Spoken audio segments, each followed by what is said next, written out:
हमारे पिछले भाग में हमने दिखाया कि पारडी प्रभाग क्रमांक 6 में क्या क्या कार्य किए गए हैं, जो कि दीपक वाड़ी भस्मे जी ने पूरी तरीके से हमें उसकी जानकारी दी, जो कि वहाँ के नगर सेवक है। लेकिन हर सिक्के के दो पहलू होते हैं और आज के भाग में हम मिलने जा रहे हैं यशवंत जी रांगडाले से और उनसे जानेंगे कि क्या पारडी प्रभाग 6 के कार्य पूरे हुए हैं या कुछ कुछ कार्य अभी भी होने बाकी है।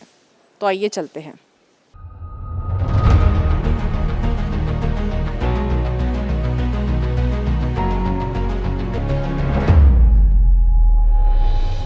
पिछले भाग में हमने आपको पारडी प्रभाग 6 का पहला पहलू दिखाया, जो कि नगर सेवक द्वारा किए गए कार्यों को प्रतीत करता है। लेकिन आज हम प्रभाग 6 का एक दूसरा पहलू भी जानेंगे, जहां प्रभाग के कुछ जगहों पर आज भी कार्य नहीं किए गए हैं और उसी के चलते हम आज मुलाकात करेंगे इसी प्रभाग के समाज सेवक यशवंत उर्फ गुड्डू रांगडाले जी से और जानेंगे कि आखिर क्या है इस प्रभाग का दूसरा पहलू।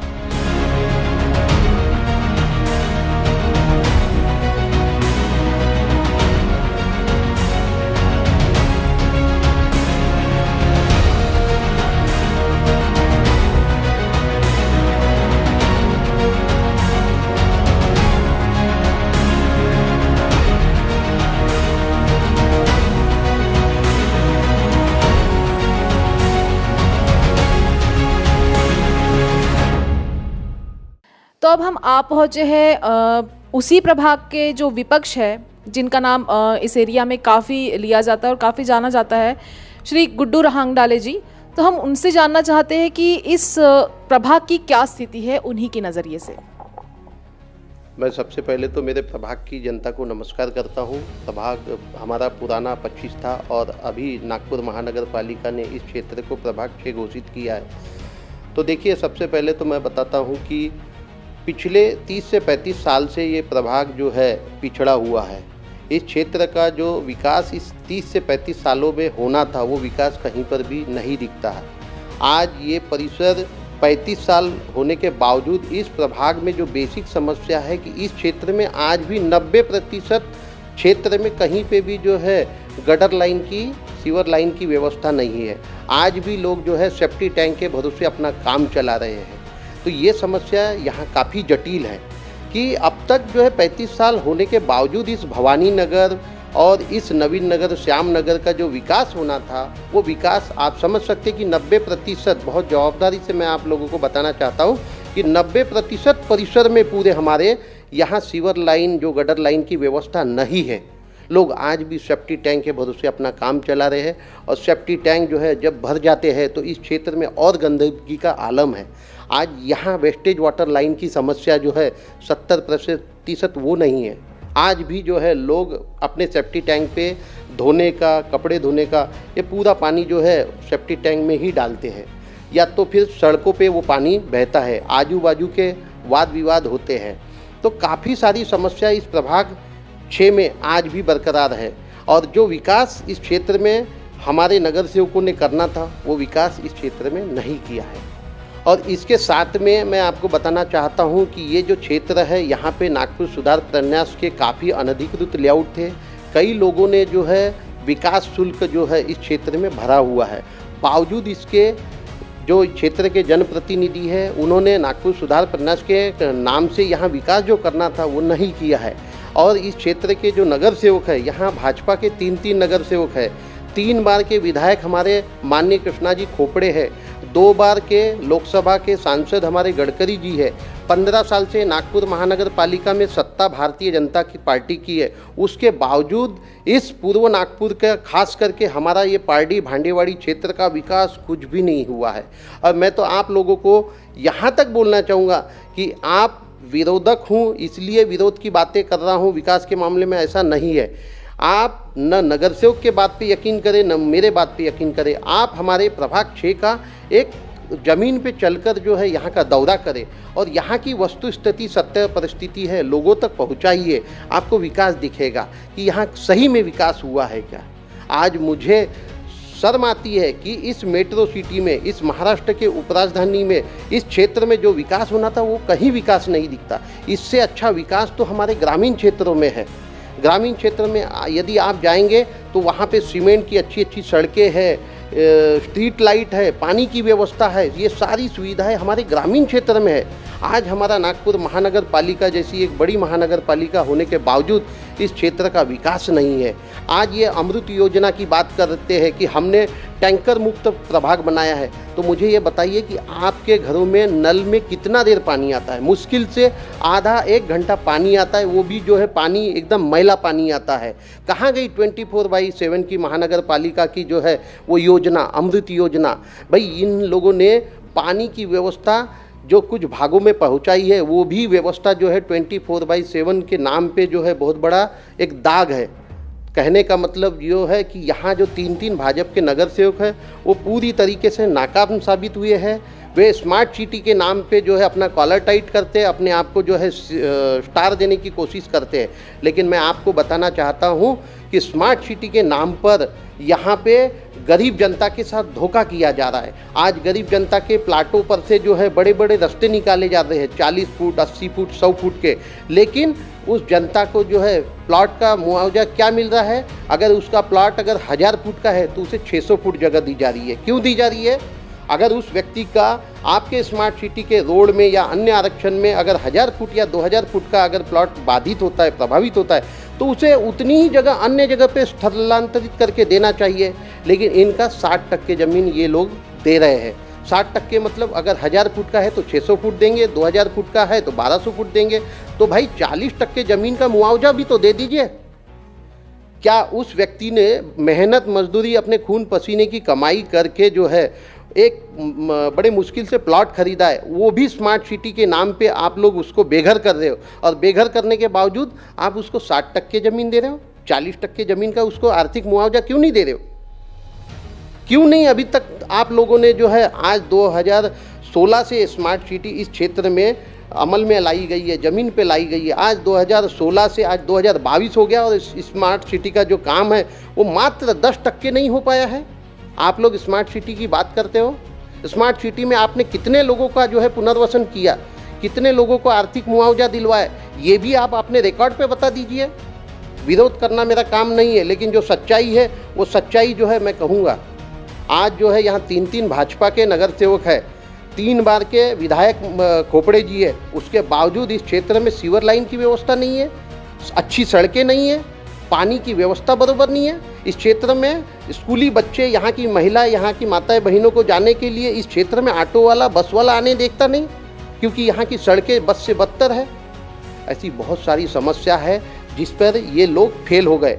हम मानते हैं माननीय नितिन गडकरी जी विकास पुरुष है, लेकिन माननीय गडकरी साहब के नाम से ये निकम्मे नगर सेवक यहाँ चुन के आ रहे हैं। लेकिन इस बार मैं जनता में पिछले कई सालों से इस क्षेत्र की जनता की समस्याओं को उठाते आया हूँ, और मुझे इस बार जो जनाक्रोश दिख रहा है, इन्हें इस आने वाली नागपुर महानगर पालिका में जनता सबक जरूर सिखाएंगी।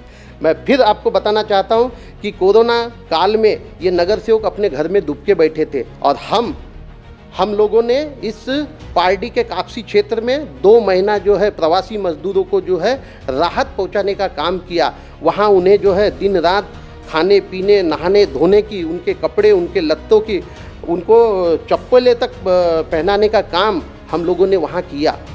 ऐसे कई ऐसे मुसाफिर तो जो नंगे पैर चल के हमारे लंगर तक आते थे। आपको मैं बताना चाहता हूं कि कापसी उड़ान पुल के नीचे मैं और मेरे मित्र गणेश साहू जी का एक भव्य लंगर पहले लॉकडाउन में हमने प्रवासी मजदूरों के लिए लगाया था।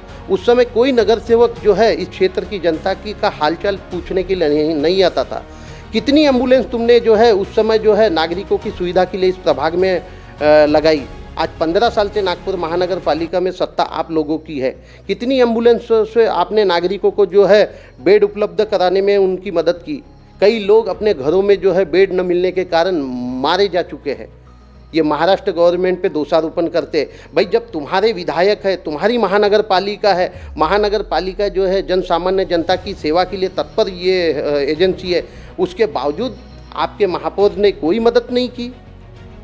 उस समय इस नागपुर का एक सामान्य नागरिक जनता की सेवा करने के लिए मैदान में उतरा, और कोविड के काल में लोगों को सहायता और मदद करने का काम जो है यहाँ के नागपुर के सामाजिक कार्यकर्ताओं ने की।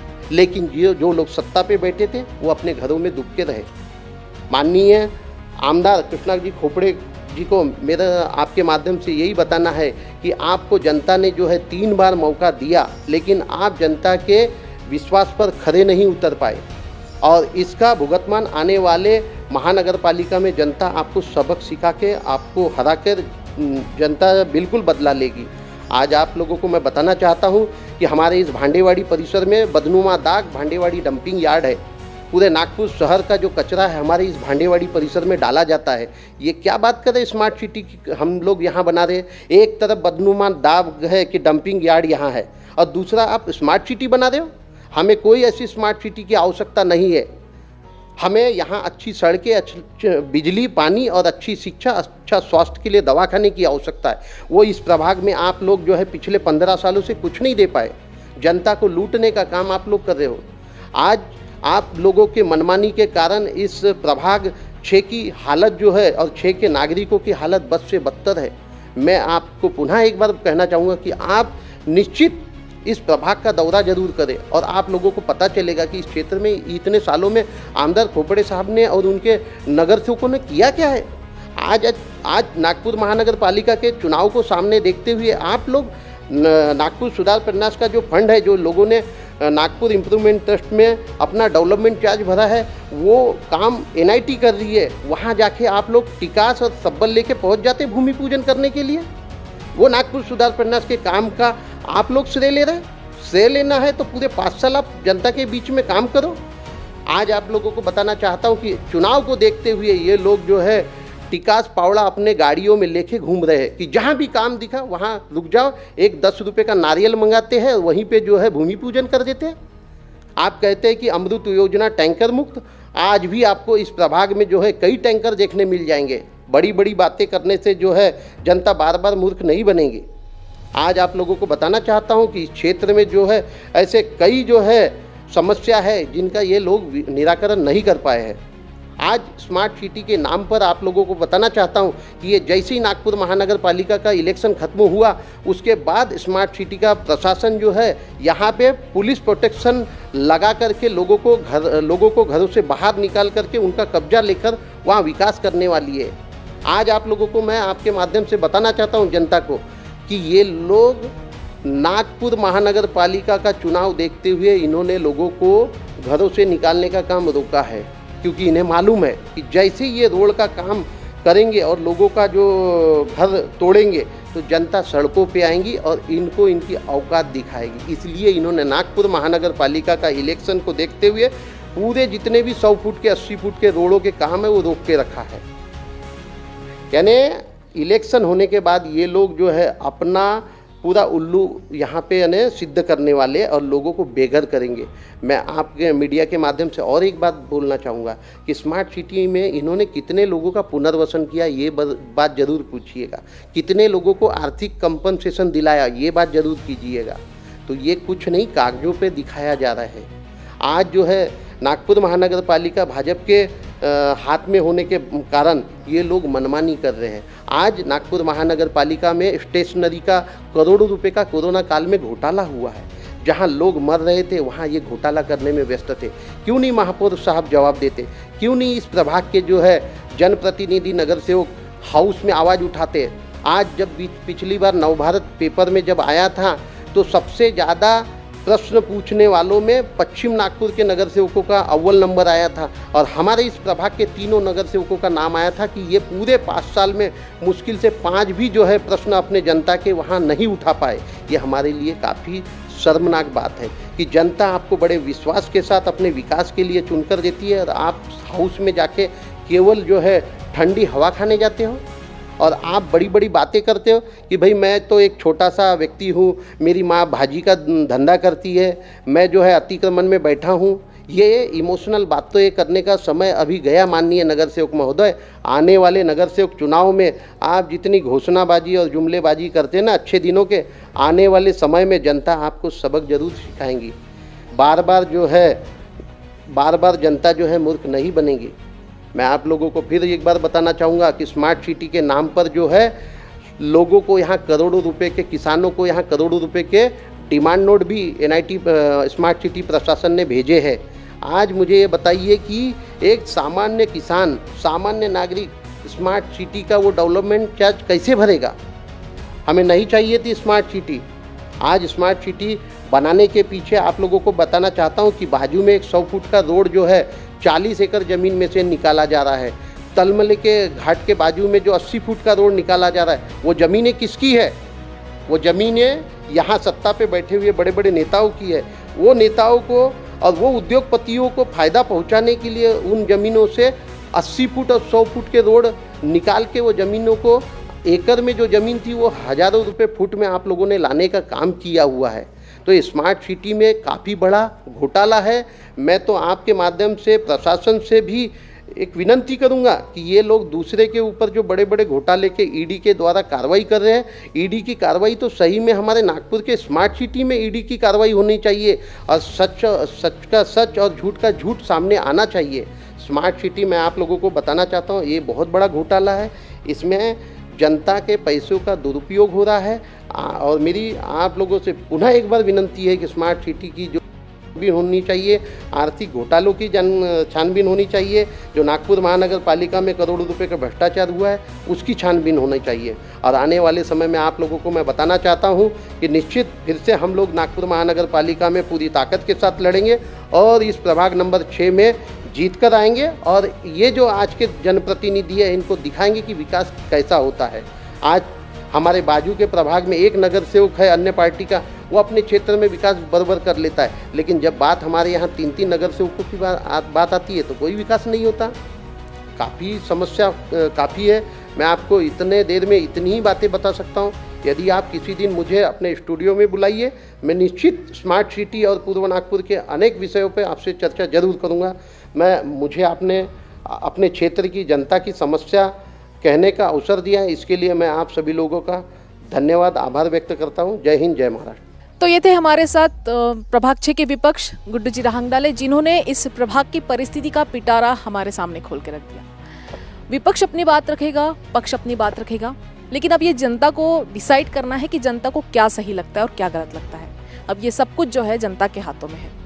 तब तक बने रहिए हमारे साथ। हम मिलते हैं किसी और प्रभाग के साथ, किसी और पक्ष विपक्ष के साथ।